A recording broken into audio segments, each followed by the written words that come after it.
Martin. So we've done 2 pillars. The mason, even though I've got like a third of the money left to pay him, doesn't seem to come to want to. So basically what I explained last time is when you buy the mold, they charge you for the labourer doing the work, because what they want you to do is not use it for 2. So if I rented 1 pillar, they don't want you to use it for 2, so they kind of send someone with you. And what's happening is, because of that, the mason knows that they're going to have someone do the work, so he's been encouraging me to try and get someone else to do it. And I'm also thinking, you've charged me and I've gone and bought pillars, so molding, so why don't you want to use it? So what's happened is, when he came today, he said, oh, he's not feeling well and he's gone back, and then he connived with the owners to say that basically they said I can't rent just 1 pillar, I gotta rent more than 1, I gotta rent about 4 or 5 to kind of do the work. And I said, and that what planet are you gonna tell me what's in my pocket, what money I have to spend? And so I called the owner, I found the boss's number, I called him, and he said, obviously the owner being there, that's set up his vision to kind of do the thing, obviously said something different. He said, nah, you can rent it how many days you want, that's fine. So what's happening is he's delegated responsibility to a manager, and the manager, basically that's the trick. So say for example, he's told them to let it out, say for 10 cities, right, in say 100 cities per day. What's happening is he's not there, so he knows perfectly well that they're going to add more, but he keeps a blind eye to it. So what's happened is they now rent it for say 120. So for example, these things go for about 120, 180. This guy, depending on where you go, will do it for 200 or 250, and then they'll pocket the rest. The owner knows that, and the owner doesn't really mind, because as long as you give him his money, that's fine. He's even lucky that they said it wasn't gone and he goes. So what happened is someone just came now, they were coming checking me. So this guy here was carrying the pillars home when I came, and I said to him, why? And he said to him, me, because they told him to bring it back. And I said, no, I've spoken to your boss. So I called him, and then he said it's fine. So now that's why he's doing the work now, and they've been to come and check. So basically that's what they do, they try and have their side hustles here. That leads me to the issue I wanted to, topic I wanted to raise, as in the bit of trying to encourage people to kind of do business and stuff like that. I know I've said they'll try and add more, but what I'm starting to work out is, if you came here and you set up a business and you sat with your business 24/7, you might as well just stay and work. You might as well stay abroad, because you get more, at least you get more for your money. You get pounds or dollars or whatever, or euros.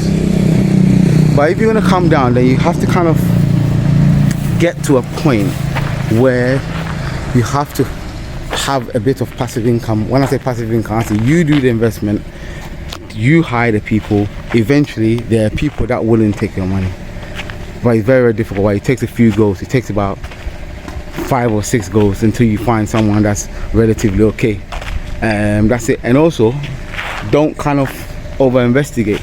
And I think that's the one mistake a lot of foreigners do, as in they come down and they want to follow everyone's city. You can't, and you shouldn't. If you're selling a thing for 5 cities, leave it as that. If the guy sells it for 6 cities, let him have it, let him have the 1 city.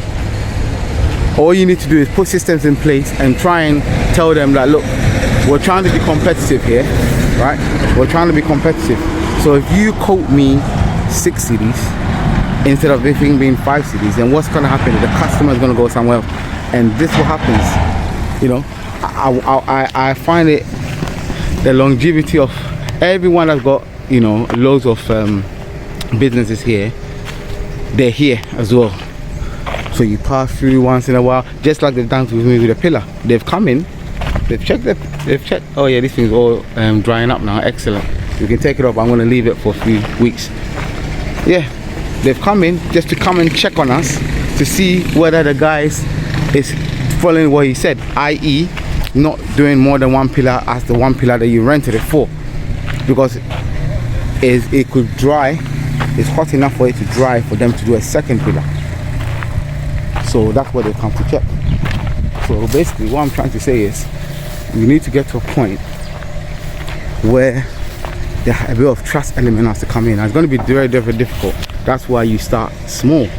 You start small to experiment to see how the thing works. You understand? Once you start small, see how the thing works, and then with time you find okay people.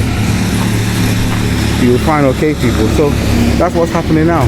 The guy's doing the thing for me. My mason's disappeared in fainting illness. Even though I've got a lot of money left to give him, he doesn't want to do it. So now I have to decide that is it worth me waiting or not. I was gonna pay for them to do it today, but F them.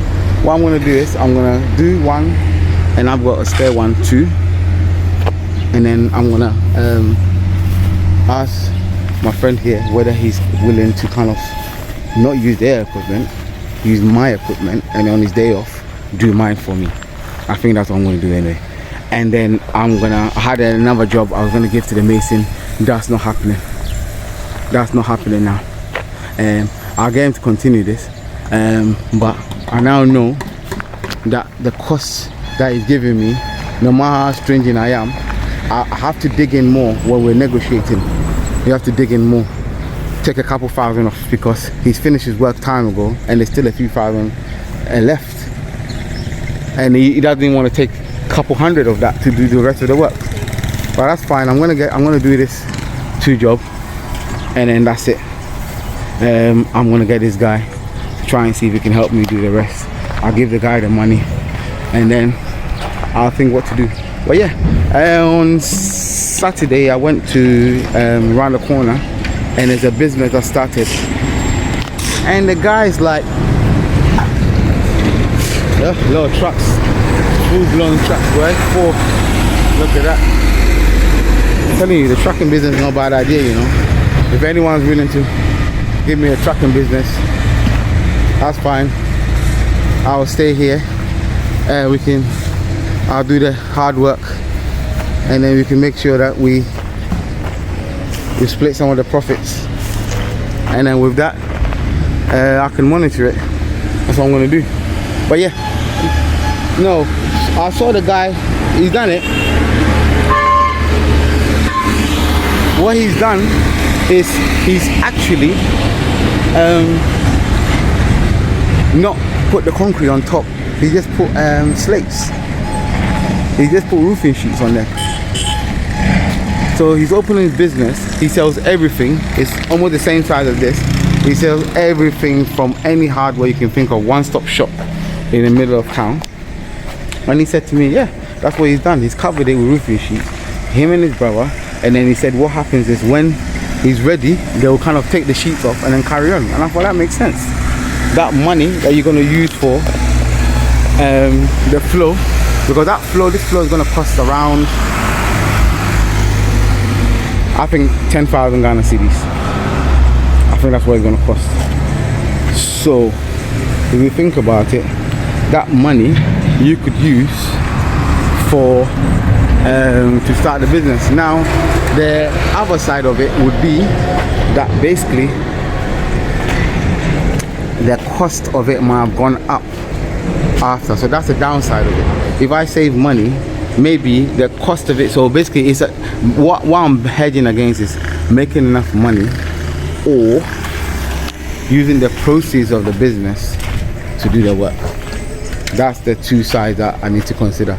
So if I had to do the roofing only and not the thing, I would have saved 6 whatever thousand. No, did I say Ghana cedis? No, mate, I meant pounds. It's gonna cost me more.